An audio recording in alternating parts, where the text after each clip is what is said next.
I want to start off by saying that some of the greatest works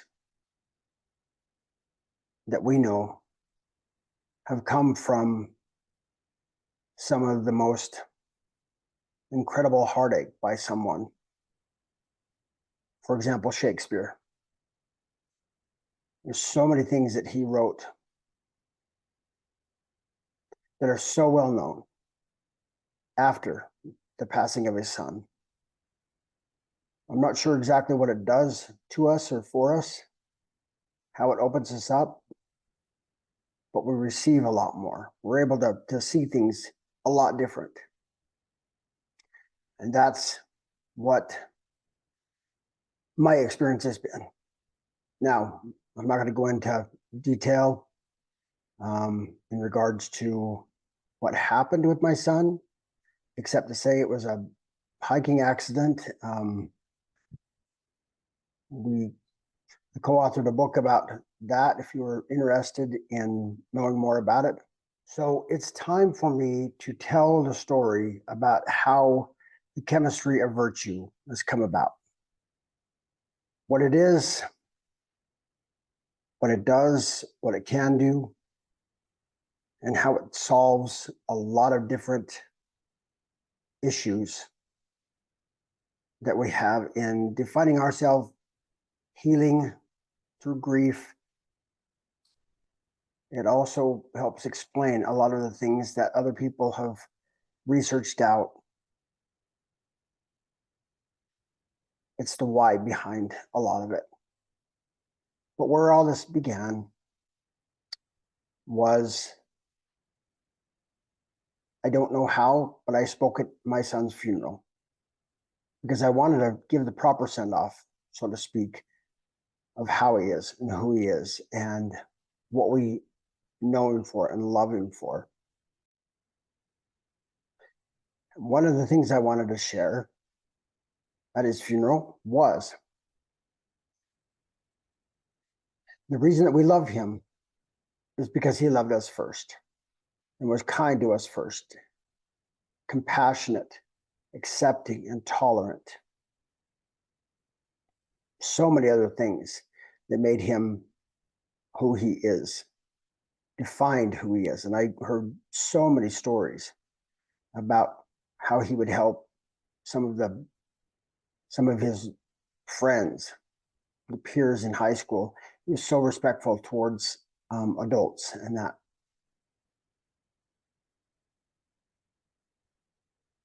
I got that concept from the Bible.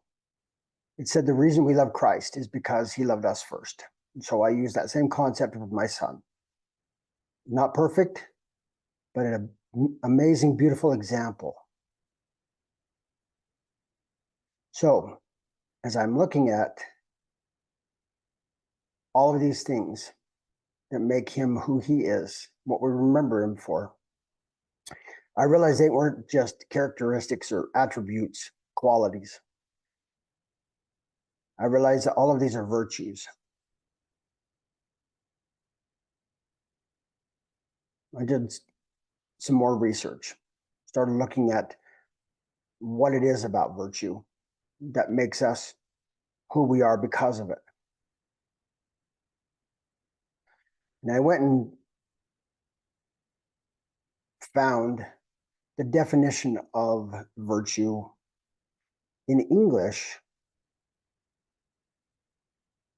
is excellence of mind or excellence of character. It's pretty broad.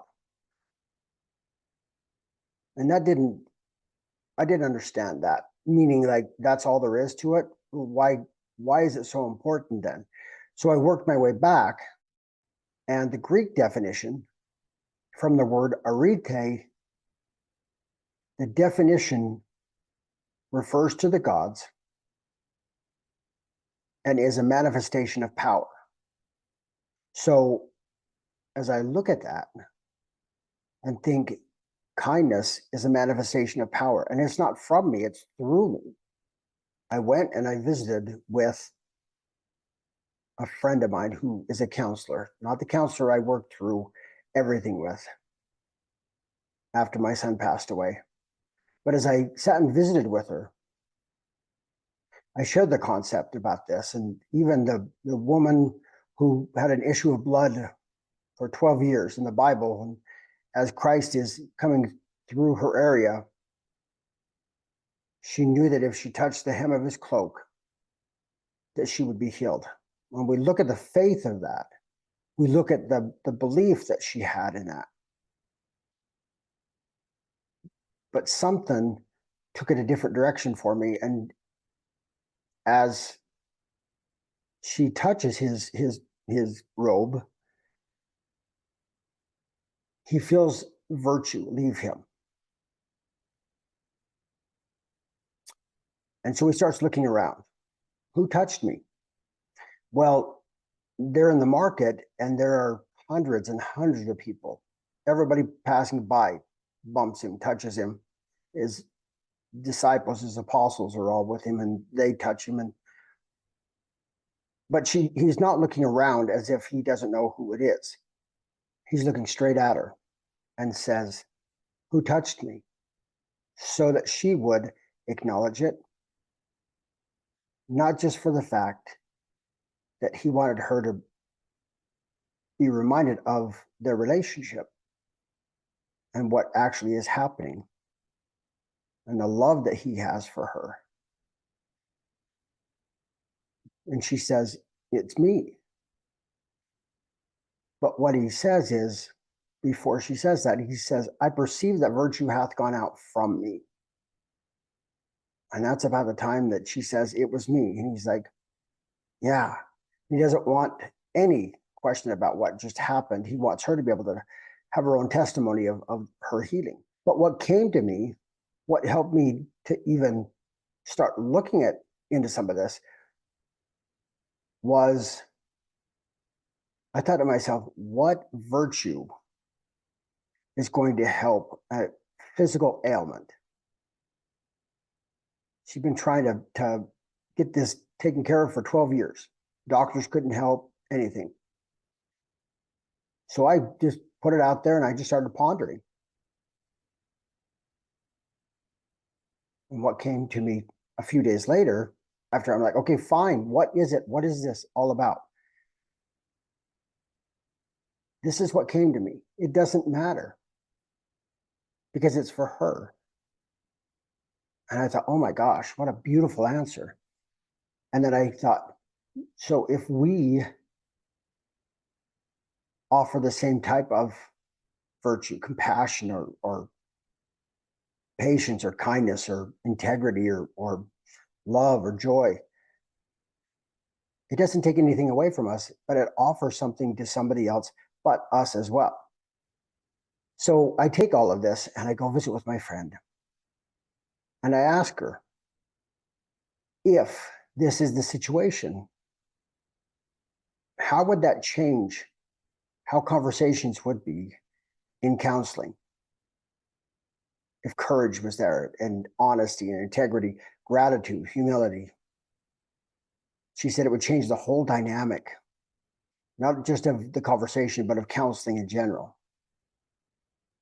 And I said, why? She said, because fear and doubt and shame and guilt wouldn't be able to be in the same room. That's pretty profound. And so my mind started to expand, so to speak. And she saw that it did. And she looked at me and said, okay, time out. Go put a visual together so that I have a much better understanding. So I did. And I will always say that I received this because I don't know a lot of, and initially I had no idea what it was all about. So what I did is I went and I started looking into the 10 core virtues, not values, not attributes, not characteristics, the virtues that are inside of us, the core ones. Those are the ones that we need to have all the time and make us who we are. And in my studying in that, I went and studied what Aristotle and Plato and Socrates and so many others have said about virtue. What's interesting is Aristotle said that happiness is the realization and perfect exercise of virtue. So I have this project to work on. And mind you, this is within just a few months after my son had passed away. And so the only thing I knew was to be able to just go in there and just have these thoughts come into my mind and write them down, even if I didn't know what they were. But I went in and I looked at 10 different core virtues: wisdom, justice, fortitude, self-control. Sometimes we call it temperance, love, positive attitude, hard work, integrity, gratitude, and humility. And I took these and I said, this can't be just everything, because if we look at wisdom, there's so much to it. And so many times we think of wisdom and we think, well, we've got to go find that guy who lives in a cave with the long beard who can help us to understand what life is really all about, what the meaning of life it is, what the purpose of life is. Not the case. So what I did is I took different elements of each. I looked into different, what we call as virtues, and categorized them in each of the different virtue categories. Then I'm trying to figure out how to organize it so it's a good visual, easy to understand. So I went to the periodic table of elements and I got rid of all the elements. And I put it together in a virtue table like that. And so it's all color coordinated based on which virtue it is. Easy to read, easy to understand. Took me a while. I don't know much about chemistry. And to me, that's the beauty of it, because to put this whole thing together and to have somebody explain how chemistry works, it says that what I've received and put together is not just coming from me, it's coming through me.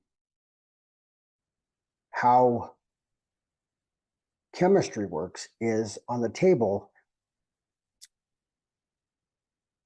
each atom, each molecule, each element has an atomic number, has a certain number of protons, neutrons, and electrons. And the protons and neutrons are in the nucleus. The most important part is to know that that nucleus is the identity of that atom. It doesn't change. It never changes. The only way it changes is if you take away or add protons or neutrons from it, but it becomes something completely different. And so it will never identify as, so to speak, anything else than what it is. And that resonated with me because there's so many things that as I've gone through my life, as I've gone through different things, getting divorced, losing a child, so many things I've almost put myself in if I haven't, society can put me in these different stereotypes. But for example, I will say, I am in a small town, and so I will wear Wranglers and boots, but I'm not a cowboy. I don't go out and ride horses all the time. I don't have a farm. I don't have a ranch. but I wear them because they're comfortable. I like them. And I even go out and country dance in them. It's part of my identity, but I don't identify as because of them. So what does this mean? So the protons and neutrons tell us what the atomic number is. Nothing we need to worry about in what I'm trying to explain. The electrons is what I want to focus on, because inside the nucleus is our identity, or is the molecules, the atom's identity. There's a electron ring that goes around the nucleus. And what that does is that's where the electrons are. In the first ring, there can be 2 electrons, most. In the second ring, you can hold up to 8 electrons. And for all intents and purposes, the third ring can hold up to 18 electrons. Why do we need to know that about virtue? I'll get to it. In looking at the electrons, if there is not enough, for example, hydrogen has 1 electron, that's its atomic number. It only has 1 in the first ring. No reason to have another electron ring. But what it will do is it will be willing to give away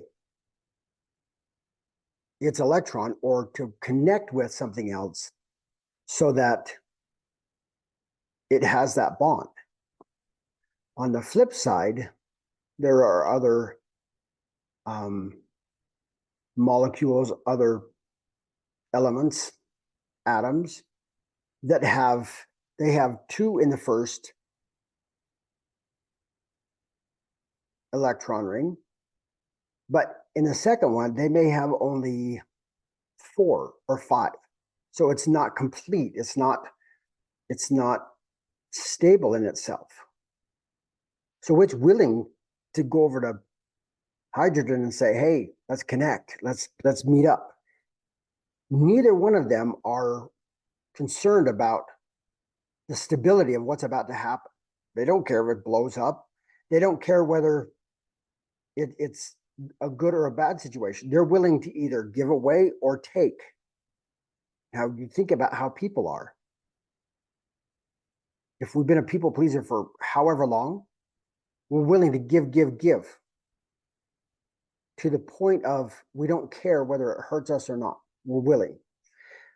Those who are willing to take will look around and say, yeah, I'll take that. I'm willing. They don't care. So there are different tendencies that go along with that. There's a term called a noble gas. And what that means is that a noble gas has enough electrons in either the first ring or the second ring or the third ring to sustain itself. It is stable. It doesn't need to look at anything else. For example, helium is the first noble gas, and it has 2 electrons in the first electron ring. Doesn't need to look at anything else. It never does. It's a noble gas, and it doesn't need to look to another atom, another molecule, another element to make it whole, to make it stable. That's a huge concept. Now, I'm not going to go into all of this because I don't know enough. However, here's what I want to talk about: why virtue and the chemistry of virtue, this table, is so important, because in each of us, there are certain things that we are looking for. And the majority of the time, we're looking outside of ourselves. We're looking to define ourselves by our definitions of whether we're a husband, a father, a mother, a wife, a an employee, an employer, a sibling, um, an athlete, whatever. And all of that can change. Even our last name can change. Even our last name sometimes has certain stigmas or certain connotations that follow, that maybe it has nothing to do with us, but it has a huge bearing, a huge weight on who we are, and even how we're treated. So everything that's inside of us is what's important. So let's go back and we say, here's the nucleus, here's the identity, our identity. It doesn't change. It's core. It is stable. Even if we take anything away or add to it, it's still, that's us. And we don't have to stereotype ourselves. We don't have to look outside and say, I want to identify as something else. I would love to be an artist. I'd love to paint. I'd love to sing. I'd love to play instruments. That's not my identity. So the only reason that we're identifying as something else or trying to is because we don't understand what our true identity is. If we look at that and we say, in the first, we'll call it a virtue ring, we're going to put two virtues there, or elements, and both of them are of integrity, vulnerability, and authenticity, and both scare the hell out of us. Vulnerability means that somebody can come in and really hurt us, damage us mentally and emotionally. Authenticity means that we are who we are all the time. Whether we're crazy silly, whether we're hungry or grumpy or whatever, we are authentic and we speak our truth. And it doesn't matter what anybody else says or believes, because we know that we can speak our own truth. So those two are protecting our identity. And we look at, why would we use those two? Because those are the two elements of integrity that keep us who we are. Now, here's where the fun comes in, because if we want to create a virtue formula for whatever scenario, we can look at our situation and we can say, what do we need? What do we want? All we have to do is wake up whatever we need, whatever we want, because they're already inside of us. And there are certain days where we may struggle to get out of bed. After my son passed away, there were days when I struggled so hard. And so I tried this. I said, okay, what is it that I need? And I thought to myself, I thought about all the different elements that are there. What do I need? What do I want? How do I get out of bed? And I'm sitting on the edge of the bed and I think to myself, I need courage. All of a sudden I feel courage because I told it to wake up. Maybe there wasn't a ton there, but that's okay. I was using whatever capacity I had in that moment. I feel my foot touch the floor. Okay, we're good. I need grace. There it is. Patience. There it is. And so I wake up 6 other virtues or elements of, and all of a sudden, guess what? I can get out of bed and I'm strong. And it doesn't mean that everything is perfect, but it's perfect in that moment. So I can still be vulnerable. I can still be authentic. And even though it is sometimes so tough to go through a day, because you never know what's going to happen. But we also know that we can get through the day, that we have everything we need and we have everything we want to be who we are. And so when we talk about the concept of I am enough, this is how we can describe it. I am enough because of I have everything I need and I have everything I want and I have it at my fingertips. I want to give another scenario because there's a lot of people who will say, what does that even mean? Give us a real life example. Okay. So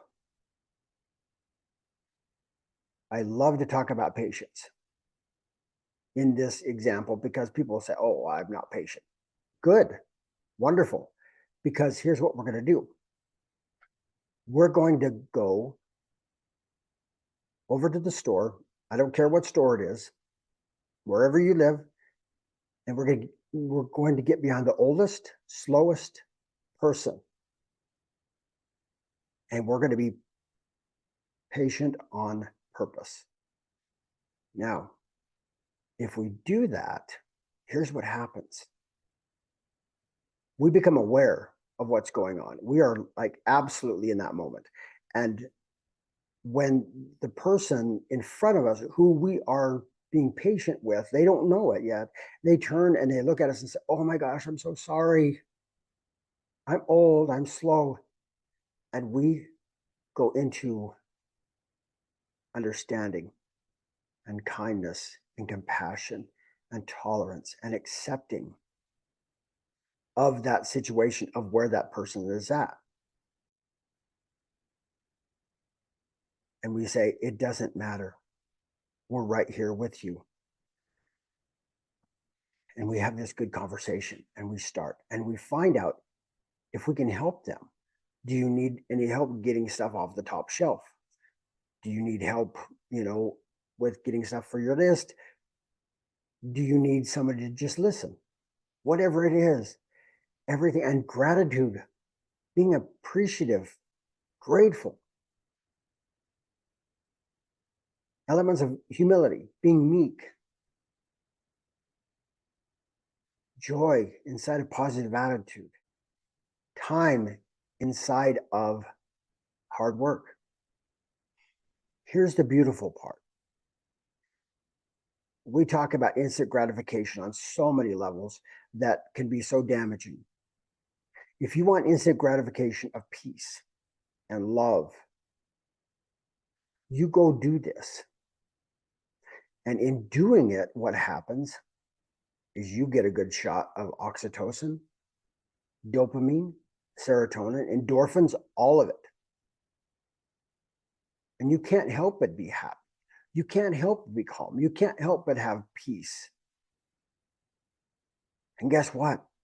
The person you're being patient with gets exactly the same thing at whatever capacity they can receive. And guess what? Anybody who is watched,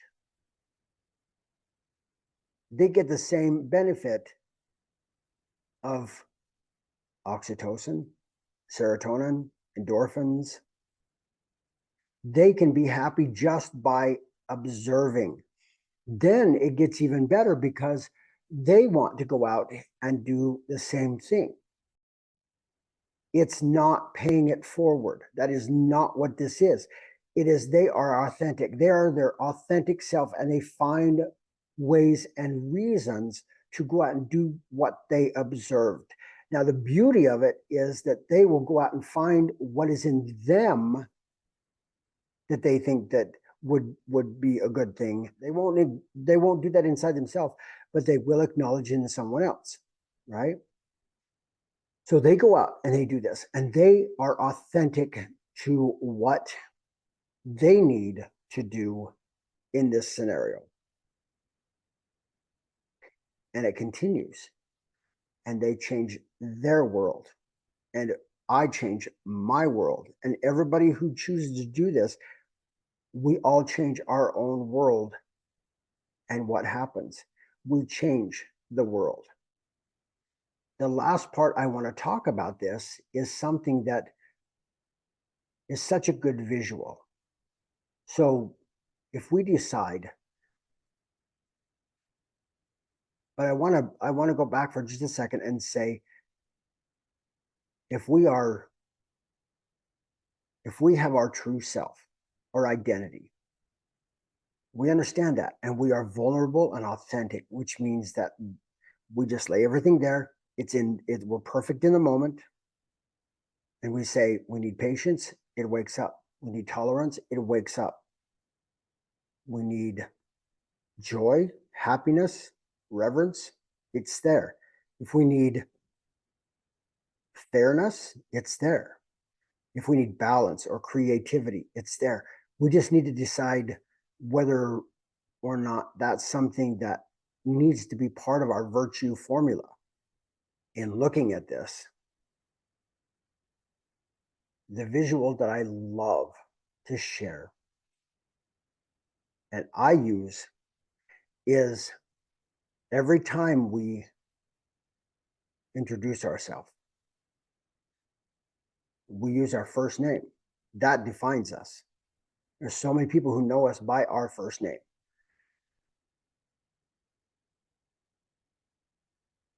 What if, in the back of our mind, when we introduce ourselves to someone else, we spell our name out, but we put a virtue along with each letter? For example, you and I were to meet, I would say, "Hi, my name is Dorian." And in the back of my mind, I say, D is for dignity, O is for originality, R is for respect, I is for individuality, intuition, A is for authenticity, N is for nobility. If I know that, I know who I am. I can define myself. If there's a situation during the day, I can look at that and say, did I act with dignity and respect? Did I use my intuition? Was I authentic? Did I act with nobility? Not just for me. Did I offer that to somebody else? If I have something like that, that's a visual as I go out the door to get out in the real world, I will know who I am going out of that door.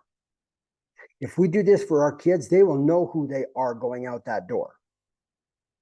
And it doesn't matter out there if somebody is rude or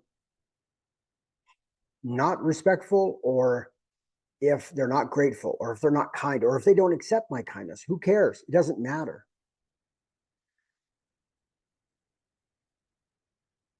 As I come home, as I walk through the door, I don't have to look at that sign. I can say, I was, or I need to work on this. We'll try again tomorrow. But it's always something in the back of our minds that allows us to not only define ourselves, but allows us to heal. Because our experiences are what we think define us.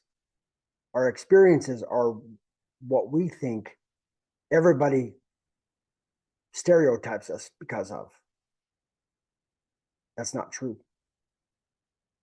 The experience is what happened to us. Who we are is not our experience. Who we are is how we respond.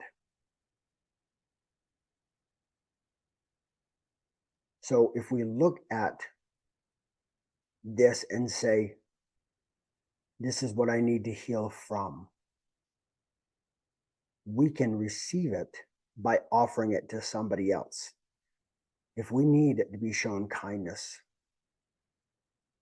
adoration, love of any sort, patience, understanding, tolerance, kindness, if we go out and offer that to somebody else, we receive it back. And it may not be from that person, but we get the benefits of it. And so if there is depression or anger issues, anxiety, bullying, suicide, attempts, anything like that. If we look at it and we understand that a lot of it is grief that we have not healed from, if we look at it and say, we think that defines us, and yet it doesn't.